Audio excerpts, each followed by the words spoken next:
आइए जानते हैं कि पंचांग कैसे बोलते हैं। शीशेली आधारित बाल सभा के अनुसार मध्य प्रदेश में प्रतिदिन होने वाली 20 मिनट की प्रार्थना सभा में पंचांग के बारे में जानते हैं कि आज का पंचांग कैसे बोलते हैं।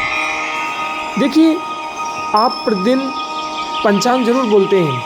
आज के पंचांग को बोलने के लिए निम्नलिखित चीज़ें बोलना आवश्यक हैं, जैसे ग्रेगोरियन कैलेंडर के अनुसार दिनांक, दिन तथा वर्ष।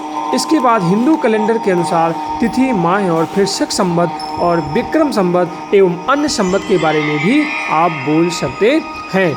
मतलब ये जरूरी नहीं है कि आप 1-2 संवत के बारे में ही बोलो, पर निश्चित समय होता है।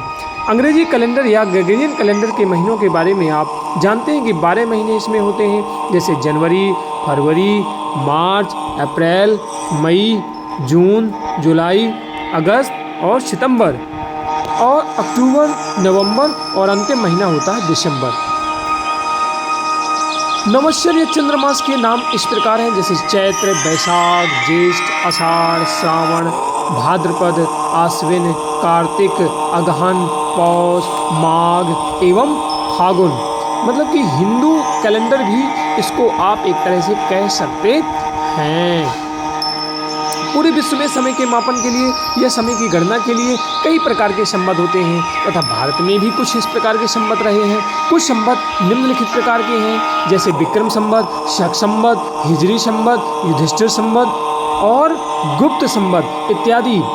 इन संवतों के अलावा विश्व में अलग अलग तरह के संवत रहे, लेकिन खासतौर पे भारत में देखा जाए तो जैसे कि शक संवत अभी भी लागू है, विक्रम संवत अभी भी लागू है ना। आप 1 या 2 संवत के बारे में बोल सकते हैं, जैसे कि विक्रम संवत को बोलने के लिए किसी भी वर्तमान वर्ष में 57 को जोड़ देते हैं। जैसे 2022 में 57 को जोड़ेंगे तो हमें विक्रम संवत प्राप्त हो जाएगा।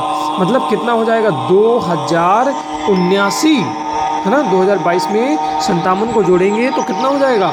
2079 प्राप्त हो जाएगा आपको।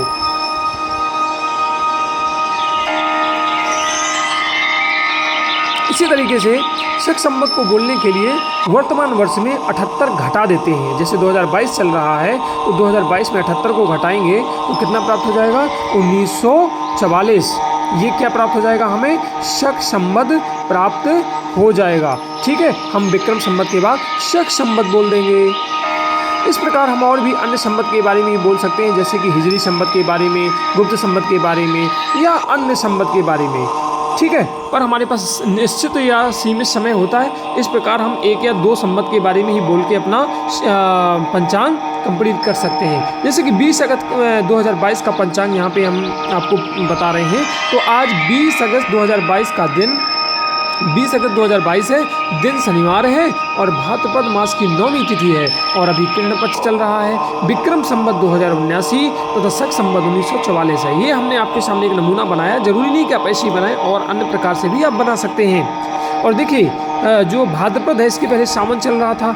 पूर्णिमा के दिन हमने रक्षाबंधन मनाया और पूर्णिमा के बाद कृष्ण पक्ष चलना शुरू हो जाता है। फिर जैसे जैसे कृष्ण पक्ष समाप्त होता है तो अमावस्या आती है। अमावस्या के बाद शुक्ल पक्ष आना शुरू हो जाता है और भगवान कृष्ण का जन्म जो हुआ था वो कैसे हुआ था? अंधेरी रात में हुआ था। आप समझ रहे हो ना। इस प्रकार से आप पंचांग को बोल सकते हैं। इस प्रकार आप प्रतिदिन का पंचांग लिखकर अपने विद्यालय में बोल सकते हैं।